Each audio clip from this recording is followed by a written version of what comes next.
കൊച്ചിയിലെ ഇന്ദിരാഗാന്ധിയിൽ നിന്ന് ഇന്ന് നമ്മൾ ചൈനീസ് ഹിസ്റ്ററിൻ്റെ ലാസ്റ്റ് 2 ചാപ്റ്ററാണ് പരാമർശിക്കുന്നത്.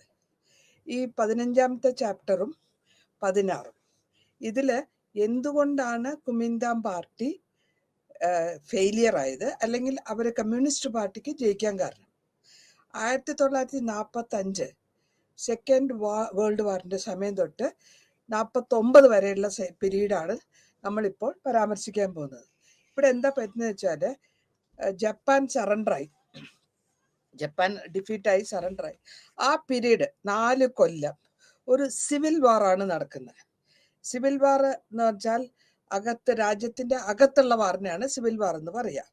ഇത് ആര് തമ്മിൽ, ചൈനയിൽ ആര് തമ്മിൽ?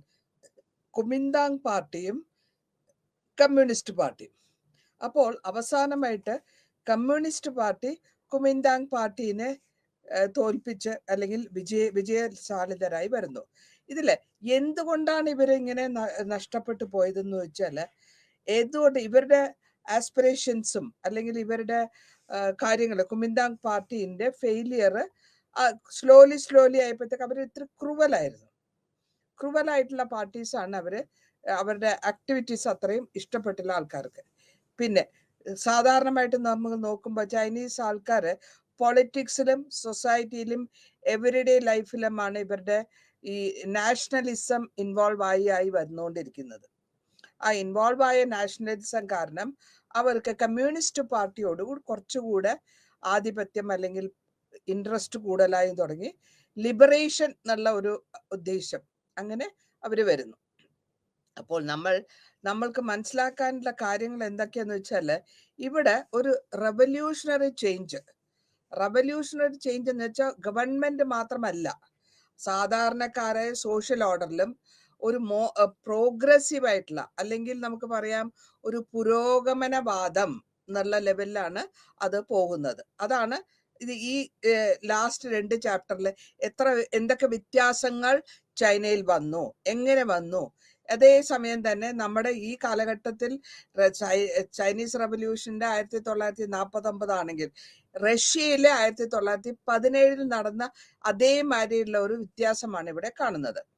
ചൈനീസ് ഗവൺമെന്റ്, ചൈനീസിന്റെ കമ്മ്യൂണിസ്റ്റ് ഗവൺമെന്റിന്റെ മൂവ്മെന്റ് കാരണം, അവരുടെ വിജയത്തിനുള്ള കാരണം കംപ്ലീറ്റ് ആയിട്ടുള്ള ഒരു നാഷണൽ മൂവ്മെന്റ്, സ്വന്തം രാജ്യം എന്നുള്ള മൂവ്മെന്റ് ഉണ്ട്. പിന്നെ ഇവിടെ കർഷകരുടെ സ്ട്രഗിളിനെ അല്ലെങ്കിൽ കർഷകരുടെ കഷ്ടപ്പാടിനെ ഒരു ജയം എന്ന് വേണമെങ്കിൽ പറയാം. പിന്നെ എല്ലാ യൂണിറ്റും കൂടെ ഒന്നായിട്ട് ഒരു ആംഡ് ഫോഴ്സസ് ആയിട്ട് വന്നിട്ട് അവര് ഫൈറ്റ് ചെയ്തു എന്നുള്ളതും പറയണം. കാരണം എന്ന് വേണമെങ്കിൽ പറയാം. ഇതിനെ നമ്മൾ അതുകൊണ്ടാണ് ഈ അവിടത്തെ ആൾക്കാർ അല്ലെങ്കിൽ ചൈനീസ് ആൾക്കാർ ആ വാറിനെ അല്ലെങ്കിൽ ആ സിവിൽ വാറിനെ ഡെമോക്രാറ്റിക് റവല്യൂഷൻ എന്ന് പറയപ്പെടുന്നു. കൂടാതെ അതിനെ സോഷ്യലിസം എന്നും പറയാം. ഈ സോഷ്യലിസം, കമ്മ്യൂണിസ്റ്റ് ആൾക്കാർ സോഷ്യലിസത്തിനോട് ചായ്വുള്ളവരാണ്. അതായത് മാവോ സേതുങ് ചെയർമാനാണ്, കമ്മ്യൂണിസ്റ്റ് പാർട്ടി ചെയർമാനാണ്. അങ്ങേരുടെ ഐഡിയാസും അങ്ങേരുടെ പ്രശംസ എല്ലാം അതിലൊരു ഫോർമേഷൻ ഉണ്ട്. ഒരു ചെറിയൊരു യൂണിറ്റ് റെഡ് ആർമി എന്ന് പറയും. ഈ റെഡ് ആർമി യുണൈറ്റ് ചെയ്യുകയും അവരെ ഉണ്ടാക്കുകയും ആ റെഡ് ആർമിയിലുള്ള ആൾക്കാർക്ക് കൂടുതൽ ഇമ്പോർട്ടൻസ് വരികയും അങ്ങനെ സിംബോളിക്കായിട്ട് ഒക്ടോബർ 1-ാം തീയതി 1949 ഒരു വലിയൊരു ചേഞ്ചസ് ആയിട്ടാണ് ഈ ഗവൺമെന്റിന്റെ ചേഞ്ച് ഓവർ നമ്മൾ കാണുന്നത്. ഇവിടെ ഇതിന് ശേഷം ചൈനയിൽ ഈ യുദ്ധത്തിന് ശേഷം, ആഭ്യന്തര യുദ്ധത്തിന് ശേഷം ചേഞ്ചസ് വരുന്നുണ്ട് ചൈനയിൽ. ആ ചേഞ്ചസിൽ എന്താന്ന് വെച്ചാൽ, ഇവിടെ നമുക്ക് മനസ്സിലാക്കാൻ പറ്റുന്നത് ഡിഫീറ്റ് ആവുന്ന വേൾഡ് വാറിൽ, സെക്കൻഡ് വേൾഡ് വാറിൽ ഡിഫീറ്റ് ആവുന്ന 3 കൺട്രികളുണ്ട്: ഇറ്റലി, ജർമ്മനി, ജപ്പാൻ. ഇവര് ആരാണ് അവരെ തോൽപ്പിച്ചത്? Britain, France, USA. അപ്പൊ അങ്ങനെ ഒരു ഇമ്പീരിയലിസ്റ്റ് ആയിട്ടുള്ള അവരെ അടക്കി ഭരിക്കുകയും അവരെ തോൽപ്പിക്കുകയും ചെയ്തതോടുകൂടി ഇവരുടെ ഈ സോവിയറ്റ് വിക്ടറി പൊളിറ്റിക്കൽ ആയിട്ട് നമുക്ക് നോക്കുമ്പോൾ ഡെമോക്രസി ഈസ്റ്റേൺ യൂറോപ്പില് സ്ട്രോങ് നാഷണൽ മൂവ്മെന്റ്സ് ആണെന്ന് പറയാം. അപ്പോൾ ചൈന ഇതൊക്കെ കണ്ടുകൊണ്ടിരിക്കുന്നതാണ്. സോഷ്യലിസ്റ്റ് വ്യൂസും നാഷണൽ ലിബറേഷനും കൂടുതൽ സ്പ്രെഡ് ആവുന്ന സമയമാണിത്. ഈ സമയത്താണ് ഇന്റർനാഷണൽ ചേഞ്ചസും നമ്മുടെ രാജ്യത്ത് നടക്കുന്നത്. ഇതില് ഈ റെഡ് സോൺ ഉള്ളവര് അല്ലെങ്കിൽ ആന്റി ജാപ്പനീസ് സ്ട്രഗിൾ നടക്കുന്നവരും GMD ചെയ്തിട്ടുള്ള പോർഷൻസ് കുമിന്താൻ പാർട്ടിയാണത് കൺട്രോൾ ചെയ്തിട്ടുള്ള ഏരിയകളൊക്കെ പിടിച്ചടക്കാൻ തുടങ്ങി. കമ്മ്യൂണിസ്റ്റ് ചൈനീസ് വേൾഡ് മുഴുവനും സ്പ്രെഡ് ആവുകയും അവരെ സപ്പോർട്ട് ചെയ്യാൻ ബാക്കിയുള്ള ആൾക്കാരും മുന്നിലേക്ക് വന്നു. എങ്ങനെയാ സപ്പോർട്ട് ചെയ്യുന്നത്? ഫൈനാൻഷ്യൽ സപ്പോർട്ട് കൊടുക്കും, മിലിറ്ററി എക്യുപ്മെന്റ് കൊടുക്കും, അഡ്മിനിസ്ട്രേഷൻ കൊടുക്കും, മീൻസ് ഓഫ് കമ്മ്യൂണിക്കേഷൻ കൊടുക്കും, പ്രിന്റ് മീഡിയ വഴിയും കോപ്പറേഷൻ, ഇതൊക്കെ ചൈനീസ് സൊസൈറ്റിക്ക് കിട്ടിക്കൊണ്ടിരുന്നു. അപ്പൊ അവർക്ക് കുറച്ചുകൂടെ സ്ട്രോങ് ആയിട്ട് അവര് എസ്റ്റാബ്ലിഷ് ചെയ്യാൻ തുടങ്ങി. അങ്ങനെ ആ സമയത്ത് റഷ്യയില് ഉണ്ടായിരുന്ന മാതിരി തന്നെ ഡ്യുവൽ റെഡ്, രണ്ട് ഓർഗൻ പവറാണ് ഇവിടെ ഇമ്പോർട്ടൻ്റ് ആയിട്ട് വന്നത്. ഇതില് നമ്മള് വളരെ കാര്യമായിട്ട് നോക്കാൻ ഉദ്ദേശിക്കുന്നത് കമ്മ്യൂണിസ്റ്റ് ഗവൺമെന്റിന്റെ ആധിപത്യമാണ്. ഓക്കെ, അപ്പൊ കമ്മ്യൂണിസ്റ്റ് ഗവൺമെന്റ് പോപ്പുലർ ആയി. അവര് ലിബറേഷൻ എന്ന് വെച്ചാൽ വിടുതല എന്ന് പറയും തമിഴില്. ഇവിടെ എന്ന് വെച്ചാൽ നമ്മൾ അവരെ ഫ്രീ ആക്കുക എന്നുള്ളതാണ്. ആ ചേഞ്ചസ് ഒക്കെയാണ് ഇതിന് പോപ്പുലാരിറ്റി ആവുന്നത്. അതേസമയം കുമിന്താങ് പാർട്ടിയുടെ അരാജകത്വം അല്ലെങ്കിൽ മോറൽ ഇല്ലാത്ത ഒരു ബിഹേവിയർ ഒക്കെയാണ് അവർക്ക് എഗെയിൻസ്റ്റ് ആയിട്ട് അല്ലെങ്കിൽ അവർക്ക് എതിരായിട്ട് സ്പ്രെഡ് ചെയ്യാൻ തുടങ്ങുന്നത്. അതായത് ടോപ്പ് ടു ബോട്ടം കറപ്ഷൻ ഉള്ള ഒരു ഗവൺമെന്റ് ആയിരുന്നു കുമിന്താങ് പാർട്ടി എന്നുള്ള ഒരു അഭിപ്രായം. അങ്ങനെ വന്നപ്പോൾ പതുക്കെ സെൻട്രൽ ഗവൺമെന്റ് വീക്കാകാൻ തുടങ്ങി.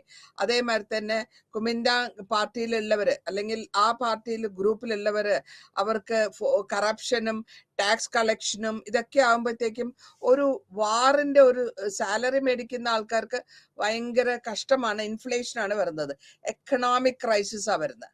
അപ്പൊ അങ്ങനെ വരുമ്പോൾ ഇതിനെ ലീഡർഷിപ്പ് ചേഞ്ചസിലും ഒക്കെ കാണാൻ പറ്റും. ഇവിടെ റെഡ് ഏരിയാസിലും അല്ലെങ്കിൽ ഈ കമ്മ്യൂണിസ്റ്റ് സക്സസ്ഫുൾ ആയിട്ടുള്ള നാഷണൽ ലിബറേഷൻസ് അവര് ട്രാൻസ്ഫോം ചെയ്തു വരുന്നത് ഇന്റേണൽ ആയിട്ടുള്ള കോൺട്രഡിക്ഷൻസ് ആണ്. ചൈനയിലെ ഇന്റേണൽ ആയിട്ടുള്ള കോൺട്രഡിക്ഷൻസിന് അവര് മാറ്റി കൊണ്ടുവരും. ഇവിടെ ചൈനയിലെ ഈ കോൺട്രഡിക്ഷൻസ് എന്താന്ന് വെച്ചാല് ചൈനീസിന്റെ സോഷ്യൽ പൊളിറ്റിക്കൽ ലൈഫ് മെയിൻ ഫാക്ടറാണ്. ആ മെയിൻ ഫാക്ടറിനെ ഡോമിനേറ്റ് ചെയ്യുന്ന ഡൊമസ്റ്റിക് സിറ്റുവേഷനിലാണ് ഈ ചേഞ്ചസ് കൊണ്ടുവരുന്നത്. അപ്പോൾ ഈ സിവിൽ വാർ പ്രോഗ്രസ് ആയി വന്നതോടുകൂടി അവർക്ക് കുറച്ചുകൂടെ ധൈര്യം കിട്ടുകയും അതിൽ കൂടി അവരുടെ ഗ്രൂപ്പിനെ സ്ഥാപിച്ചെടുത്തിട്ട് കമ്മ്യൂണിസം എന്നുള്ളതിന്റെ ആ ഒരു ഇതാണ് കൊണ്ടുവരുന്നത്. ഈ സിവിൽ വാറിന്റെ ബ്രേക്കിംഗ് ടൈമിൽ അല്ലെങ്കിൽ തുടങ്ങുന്ന കാലത്തിൽ എന്തൊക്കെയായിരുന്നു അവര് പറഞ്ഞിരുന്നതെന്ന് വെച്ചാല് ഈ ജാപ്പനീസ് സറണ്ടർ ചെയ്യണം, ആയുധങ്ങളായിട്ടും അവരുടെ ആൾക്കാരായിട്ടും പ്രോപ്പർട്ടി ആയിട്ടും മിലിറ്ററി ആയിട്ടും അവര് ചൈനീസിനോട് ജാപ്പനീസ് ഗവൺമെന്റിന്റെ സറണ്ടർ ചെയ്യണം എന്നുള്ളതായിരുന്നു ആദ്യത്തെ ഡിമാൻഡ്. അതിനുശേഷം അവിടെയുള്ള എല്ലാ യൂണിറ്റുകളും കമ്മ്യൂണിസ്റ്റ് യൂണിറ്റുകളും അവർക്ക് വേണ്ട വിധത്തിൽ ജാപ്പനീസിന്റെ ടേക്ക് ഓവർ ചെയ്യണം, ആർമിയൊക്കെ അവർ ടേക്ക് ഓവർ ചെയ്യുന്നു. അപ്പൊ ഇങ്ങനെ നമ്മൾ മാവോ സേതുങ് എന്താ ചെയ്യുന്ന വെച്ചാൽ ഇമ്മീഡിയറ്റ് ആയിട്ട് ഒരു റെഡ് ആർമി യൂണിറ്റിനെ ഇന്നർ മംഗോളിയക്ക് അകത്ത് അല്ലെങ്കിൽ ചൈനയുടെ അകത്തേക്ക് കൊണ്ടുപോവുകയാണ്. എല്ലാ എഫേർട്ടും എനിമി ട്രൂപ്പിനെയും പ്രിപ്പയർഡ് ആയിട്ട് കൊണ്ടുപോയിട്ട് അവർ സറണ്ടർ ചെയ്യിപ്പിക്കുന്നു. ഇങ്ങനെ വന്നപ്പോൾ എനിമീസ് ഈ ഗവൺമെന്റ്, അതായത് ഈ ഗവൺമെന്റ് എന്ന് പറഞ്ഞാൽ കുമിന്താങ് ഗവൺമെന്റ് കമ്മ്യൂണിസ്റ്റിന് എന്താ പറഞ്ഞതെന്ന് വെച്ചാൽ ആൾക്കാരുടെ ജനങ്ങളുടെ ശത്രുക്കളാണ്, എനിമീസ് ഓഫ് ദ പീപ്പിൾ, ജനങ്ങളുടെ ശത്രുക്കളാണ് കമ്മ്യൂണിസ്റ്റ് എന്ന് ഒരു കിംവദന്തി പരത്തുകയും ചെയ്യുന്നു. ഇതിന് കൂടെ ഇവര് ആയിരക്കണക്കിനും മില്യൺ കണക്കിന് ആൾക്കാർ അങ്ങോട്ടും ഇങ്ങോട്ടും മാറ്റുകയാണ്. സോ അമേരിക്കൻസിന്റെയും മീഡിയേഷനും രണ്ട് ഫോഴ്സസ് ചൈന സിവിൽ വാറിന്റെ എഗെയിൻസ്റ്റ് ആയിട്ടും ജോർജ് മാർഷൽ, പ്രസിഡന്റ് ട്രൂമാൻ ഒരു സന്ധി സംഭാഷണത്തിലുള്ള ഒരു ശ്രമം നടക്കുന്നു. ഈ സന്ധി സംഭാഷണത്തിലുള്ള ശ്രമത്തില് അവര് താല്പര്യപ്പെടുന്നില്ല, കമ്മ്യൂണിസ്റ്റ് ഒട്ടും താല്പര്യപ്പെടുന്നില്ല. 1946 എന്തായാലും ഒരു നെഗോഷിയേഷൻ അല്ലെങ്കിൽ ഒരു സന്ധിയിൽ കൂടെ വലിയ വാറായിട്ടുള്ളതിനെ ഒന്ന് വലുതാക്കി കൊണ്ടുവരികയാണ് അവർ ചെയ്യുന്നത്. ഈ കാലഘട്ടത്തിൽ ബാക്കിയുള്ള ലിബറേറ്റഡ് സോൺ, ലിബറേറ്റഡ് എന്ന് വെച്ചാൽ ഫ്രീ ആയിട്ടുള്ള സോൺ എന്നർത്ഥം, അവരുടെ ഉള്ള ലീഡേഴ്സിന്റെ മൂവ്മെന്റ് ഈ വഞ്ചകർക്ക് എഗെയിൻസ്റ്റ് ആയിട്ട് പോയിക്കൊണ്ടിരിക്കുക എന്നുള്ളതാണ്. ഓക്കെ, അപ്പൊ ഇങ്ങനെ വന്നിട്ട് ഈ നമ്മൾ മെയ് മാസം 1946 ഒരു സ്ലോഗൻ ഉണ്ടായിരുന്നു, നിലം നെൽകൃഷി അല്ലെങ്കിൽ നിലം ചെയ്യുന്ന ആൾക്ക് ടില്ലർ എന്ന് പറയും, അങ്ങനെ അതിനെ പോപ്പുലറൈസ് ചെയ്യുകയും അതേമാതിരി ലാൻഡ് ലോഡ്സ് ഭയങ്കര ഹെവി ആയിട്ടുള്ള ടാക്സ് കൊടുക്കണം. അപ്പൊ അങ്ങനത്തെ കാര്യങ്ങളൊക്കെയാണ് ഇവരുടെ ഫെയിലിയർ ആകാനുള്ള കാരണങ്ങൾ. ഇതിന് ആ പ്രിപ്പറേഷനും വാറിനുള്ള പ്രിപ്പറേഷനും അഗൈൻസ്റ്റ് ആയിട്ട് വന്നു. ഇനി ഈ ഓവർസീസിൽ പുറം രാജ്യങ്ങളിൽ ഉള്ള ഈ കുമിന്താങ് പാർട്ടിയും അവരുടെ ഡിഫീറ്റും കാരണം അനദർ റീസൺ ആണ് ഇത് കുമിന്താങ് പാർട്ടി ഡിഫീറ്റ് ആയി പോകാൻ അല്ലെങ്കിൽ തോൽവി ഫേസ് ചെയ്യാനുള്ള കാരണം വേറൊരു റീസൺ അതാണ്.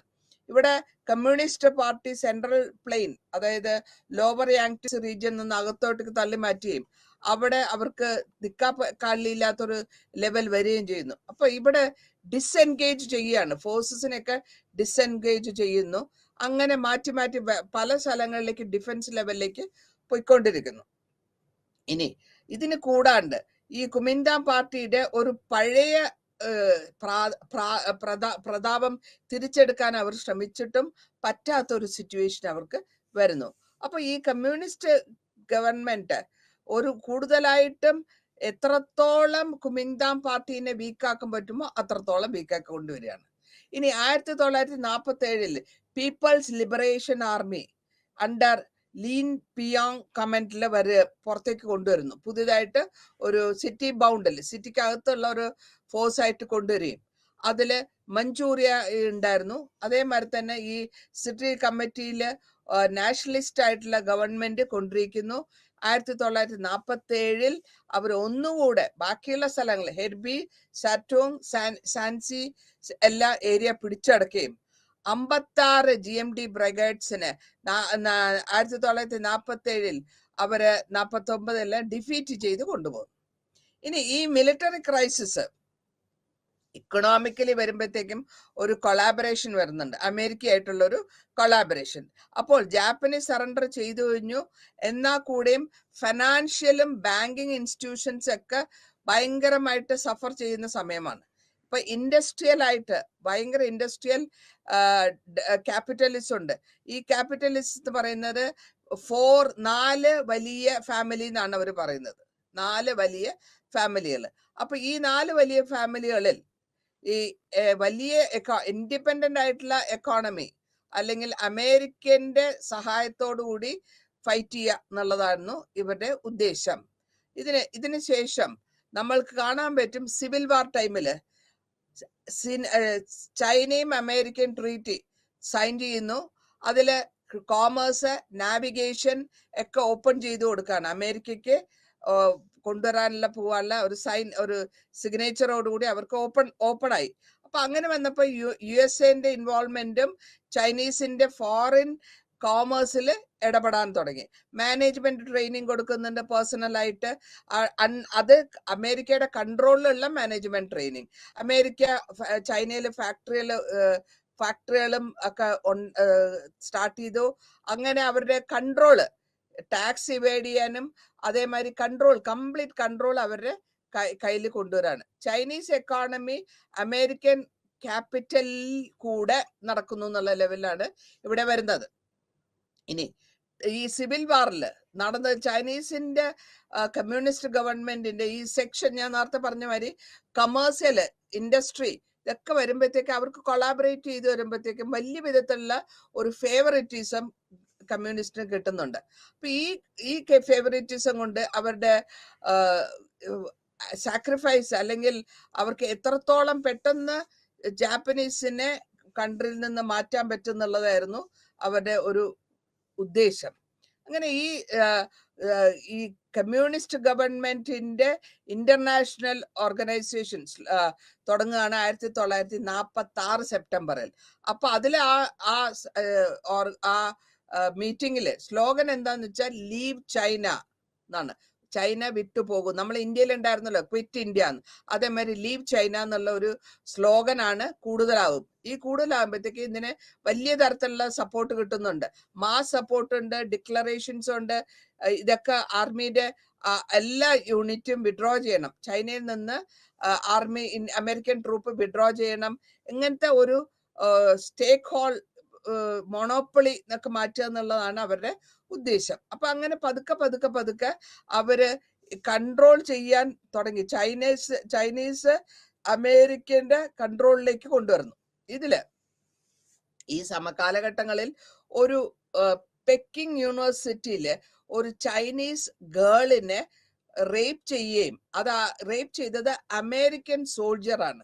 അപ്പൊ ഈ കാരണം പറഞ്ഞുകൊണ്ട് അത് വൈൽഡ് സ്പ്രെഡായി, ഭയങ്കരമായിട്ട് അത് സ്പ്രെഡായി. അതായത് വിദ്വേഷം, അമേരിക്കൻ സോൾജിയേഴ്സിനോടുള്ള വിദ്വേഷം കൂടുതലാകുന്നു. 5 ലക്ഷത്തോളം സ്റ്റുഡൻസും യൂണിവേഴ്സിറ്റി പിള്ളേരും സ്കൂൾ സ്റ്റുഡൻസും എല്ലാം സ്ട്രൈക്കെല്ലാം ഇറങ്ങി ഡെമോൺസ്ട്രേഷൻസ് കൊണ്ടുവരുന്നു. അതായത് അമർഷം, ചൈനയോട് അമർഷം വരികയാണ്. പിന്നെ 1947 മെയ്യില് ഒരു ന്യൂ മേ 4th മൂവ്മെന്റ് എന്ന് പറഞ്ഞിട്ട് ഒന്ന് കൊണ്ടുവരുന്നു. ഇതില് ഈ ന്യൂ മേ മൂവ്മെന്റിൽ വെച്ച റിപ്രഷനാണ്. ആയിരക്കണക്കിന് ആൾക്കാരെ അവർ പിടിച്ച് അറസ്റ്റ് ചെയ്യുന്നവരെയും അവര് അറസ്റ്റ് ചെയ്ത് അവരൊക്കെ പാട്രിയോട്ടിക് ഫീലിംഗ് ഉള്ളവരെയാണ് അറസ്റ്റ് ചെയ്ത് കൊണ്ടുപോകുന്നത്. ഈ മൂവ്മെന്റിനെ പ്രൊട്ടക്ഷൻ അല്ലെങ്കിൽ 1947 ഒരു protection movement, civil rights protection ചെയ്യാന്നുള്ള ഒരു മൂവ്മെന്റ് ഡെവലപ്പ് ആവും. പിന്നെ ഈ ആക്ടിവിറ്റി എല്ലാം, ഇത് മാത്രമല്ല, സ്റ്റുഡൻസ് മാത്രമല്ല, ഈ ആക്ടിവിറ്റികളൊക്കെ സാധാരണക്കാരായ വർക്കേഴ്സും പിക്കപ്പ് ചെയ്യാണ്. അപ്പൊ സ്പ്രെഡ് ആവുന്നു എന്നർത്ഥം. 47 എല്ലാ സ്ഥലത്തും കലഹങ്ങളും സ്ട്രൈക്ക്, ഷാൻഹായിലൊക്കെ പുറപ്പെട്ടു. ലിവിങ് സ്ട്രൈക്ക്, റൈസ് എന്ന് വെച്ചാൽ അരി റോയിറ്റ്സ് എന്ന് പറയും. അതിനെ അവര് ലോങ്ങർ ഹാൻറ്റിസി റിവറില് ആ ഏരിയയില് അങ്ങനെ ഒരു സിറ്റീസിൽ കൊണ്ടുവന്നു. അരിയായിട്ടുള്ള അരി സംബന്ധമായ ഹങ്കർ, കാരണം ഇവിടെ പ്രൈസ് കൂടി. ഷാൻഹായില് എല്ലാ സാധനങ്ങളുടെയും വില കൂടിയപ്പോൾ റൈസ് പ്രൊട്ടക്ഷൻ അല്ലെങ്കിൽ റൈസ് ഹങ്കർ സ്ട്രൈക്ക്, അതായത് നിരാഹാര സത്യാഗ്രഹം എന്നുള്ള ലെവലില്. അപ്പൊ അതിന്റെ പേരാണ് റൈസ് റോയിറ്റ്സ് എന്ന്. ഇങ്ങനെ ഓരോന്നായിട്ട് കർഷകരുടെ എഡ്യൂക്കേഷൻ ഉണ്ടാവുന്നു, റെഫ്യൂസൽ ഓഫ് ടാക്സ് കൊടുക്കാണ്ടാവുന്നു, ഡെമോൺസ്ട്രേഷൻസ് പല വിധത്തിൽ കൊണ്ടുവരുന്നു, അറ്റാക്ക് എടുക്കുന്നു, റെന്റ് കളക്ടേഴ്സ് അറ്റാക്ക് എടുക്കുന്നു. തായ്വാനും ഒരു റെസിസ്റ്റൻസിന് വലിയായിട്ട് വരുന്നുണ്ട്. ഈ ഗവൺമെന്റിന്റെ ബ്രൂട്ടൽ ഫോഴ്സിനെ ഒരു കവി വിൻഹു എന്ന് പറഞ്ഞ ഒരു കവി സ്ട്രഗിളില് പറയും. അതിനെപ്പറ്റി അത് അങ്ങേരെ കൊല ചെയ്യുമ്പോൾ 1947 ഈ സ്ട്രൈക്ക്, ഡെമോൺസ്ട്രേഷൻ, പെറ്റീഷൻസ് എല്ലാം കൂടുതലായിട്ട് വന്നുകൊണ്ടിരുന്നതിനെല്ലാം ഗവൺമെന്റ് ബാൻ ചെയ്തു. കാരണം പീസ്ഫുൾ ആയിട്ടുള്ള പ്രൊട്ടസ്റ്റ് വേണം എന്നുള്ള ഒരു ഉദ്ദേശത്തിലാണ് അവർ ചെയ്തത്. ഇതിനുശേഷം നമ്മൾ കാണുന്നത് എന്താ വെച്ചാല്, ലിബറേറ്റഡ് ആയിട്ടുള്ള സോൺസിൽ നിന്ന് വരുന്ന റിപ്രഷൻ, ഗവൺമെന്റ്, കമ്മ്യൂണിസ്റ്റ് ഗവൺമെന്റിന് ഏറ്റവും കൂടുതൽ സപ്പോർട്ട് ചെയ്യുന്നത് കർഷകരാണ്. ഈ കർഷകരുടെ അഗ്രേറിയൻ റിഫോം ലോ, അതായത് അഗ്രേറിയൻ എന്ന് വെച്ചാൽ റിലേറ്റഡ് വിത്ത് അഗ്രികൾച്ചർ എന്നർത്ഥം. ആ റീഫോം എന്ന് വെച്ചാൽ പുതുക്കുക എന്നുള്ള, ലോ എന്ന് പറയുമ്പോൾ അതിന്റെ അർത്ഥം എന്താ വെച്ചാല് നിയമം. ഏറ്റവും ലാൻഡ് ലോർഡിന്റെ ലാൻഡിനെ അല്ലെങ്കിൽ ലാൻഡ് ലോർഡ് ഭൂസ്വത്തിനെ കോൺഫിസ്കേറ്റ് എടുക്കുക അല്ലെങ്കിൽ പിടിച്ചെടുക്കുക, എന്നിട്ട് അതിനെ അലോട്ട് ചെയ്യുക. അതായത് കൂടുതലായിട്ട് ലാൻഡ് ഇങ്ങനെ കൂടുതൽ ജന്മികളുടെ ലാൻഡൊക്കെ എടുക്കുകയും അപ്പൊ അതിൽ അവർക്ക് കൂടുതൽ പറഞ്ഞിട്ടുള്ളതിൽ കാടിൽ കൂടുതൽ അവർ വെച്ചിട്ടുണ്ടെങ്കിൽ അത് അവര് ഗവൺമെന്റ് പിടിച്ചെടുക്കും. അപ്പൊ ഇതിലെന്താ നമുക്ക് മനസ്സിലാക്കാൻ പറ്റുമെന്ന് വെച്ചാൽ ഒരു വ്യത്യാസം കാണുന്നതാണ്. ലാൻഡ് ലോർഡ് വലിയ ജന്മി വേണ്ട, റിച്ച് ആയിട്ടുള്ള കർഷകർ വേണ്ട, big landlord, small landlords എന്നുള്ള ഈ കാറ്റഗറി ഡിഫറൻസിയേഷൻ വന്നിട്ട് അവിടെയാണ് ഇവിടെ എന്തിനെ ബേസ് ചെയ്താന്ന് വെച്ചാൽ ലാൻഡ് ടു ദ ടില്ലർ, അവന്റെ നിലം അവന്റെ കർഷകന് എന്നുള്ള ഉദ്ദേശം. ഇതില് ഏറ്റവും കൂടുതൽ കർഷകരും മിഡിൽ ക്ലാസ് ആയിട്ടുള്ള കർഷകരുമാണ് ഈ ചേഞ്ചസിന്റെ അല്ലെങ്കിൽ കാർഷിക വിപ്ലവത്തിന്റെ മെയിൻ ആയിട്ടുള്ള ബാക്ക് ബോൺ. അപ്പൊ അത് നമ്മൾ മനസ്സിലാക്കേണ്ട കാര്യമാണ്. കാരണം കൃഷി ഇല്ലാണ്ട് മനുഷ്യർക്ക് ജീവിക്കാൻ പറ്റില്ല, അവർക്ക് ആഹാരം കിട്ടാൻ പറ്റില്ല. അപ്പൊ അത് ഒരു കാർഷിക വിപ്ലവത്തിന്റെ സക്സസ് ആണ്. ഈ മൂവ്മെന്റിൽ അവർ കൊണ്ടുവന്നത് ചേഞ്ചസ് എന്താ വെച്ചാൽ കോപ്പറേഷൻ മൂവ്മെന്റ്. കോപ്പറേഷൻ എന്ന് വെച്ചാൽ ഒരുമിച്ച് കർഷകന്മാര് വിതയ്ക്കുക, എന്താ ആ തിയറിയില്, അതായത് ഒരുമിച്ചിട്ടുള്ള കൾട്ടിവേഷൻ എന്ന് പറയാം, ഒരുമിച്ചിട്ടുള്ള കൾട്ടിവേഷൻ.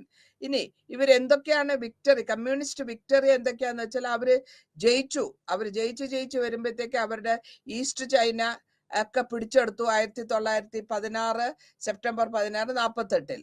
എന്നിട്ട് അതിനെ കുമിന്താങ് പാർട്ടിയിൽ നിന്ന് ലിബറേറ്റ് ചെയ്യുന്നു. അതിനുശേഷം നോർത്ത് ഈസ്റ്റ് ചൈന പിടിച്ചെടുക്കുന്നു, ലിബറോൺ ഷിനാങ് എടുക്കുന്നു. പിന്നെ ജാനുവരി 48 നവംബറിലും ജനുവരി 10, 49 ബാക്കിയുള്ള ഏരിയ ഹുമായ് റിവർ ആ ഭാഗമൊക്കെ പിടിച്ചെടുക്കുന്നു. അപ്പൊ ഈ കമ്മ്യൂണിസ്റ്റ് ഗവൺമെന്റ് ഇങ്ങനെ പിടിച്ച് ലിബറേറ്റ് ചെയ്ത് അല്ലെങ്കിൽ അവരുടെ കൺട്രോളിൽ നിന്ന് എടുത്തു വരുമ്പോഴത്തേക്കും അവർക്കാണ് കൂടുതലായിട്ട് ആധിപത്യം വരുന്നത്. പിന്നെ കമ്മ്യൂണിസ്റ്റ് പുതിയ ഒരു ക്യാമ്പയിൻ തുടങ്ങി 1949. എൻറ്റയർ കൺട്രി, എല്ലാ ഭാഗവും 3 ദിവസത്തിനുള്ളിൽ പിടിച്ചെടുക്കുക എന്നുള്ളതായിരുന്നു അവരുടെ ഐഡിയ. അങ്ങനെ വന്നിട്ട് അവര് എന്താ ചെയ്യുക, എല്ലാ പ്രോവിൻസിലെയും ഇവര് പഴയ ജന്മികളെയും അവർക്കൊക്കെ അവരുടെ സ്ഥലങ്ങളൊക്കെ പിടിച്ചെടുത്ത് ഒരു സ്ട്രോങ് ആയിട്ടുള്ള ഒരു സെറ്റിൽമെന്റ് കൊണ്ടുവരുന്നു. ഇനി ഇതിൽ നമുക്ക് മനസ്സിലാക്കാൻ പറ്റുന്നത് ഈ ഫ്ലെക്സിബിൾ ആയിട്ടുള്ള അഗ്രേറിയൻ പോളിസികൾ കൊണ്ടുവന്നിട്ടുണ്ട്. അഗ്രേറിയൻ പോളിസികൾ വഴി അവര് കുറച്ചുകൂടെ റീകൺസ്ട്രക്ഷൻ പോസിബിൾ ആക്കുന്നു. അതായത് പുതിയതായിട്ടൊന്നും ഉണ്ടാക്കാൻ വളരെ എളുപ്പമായി.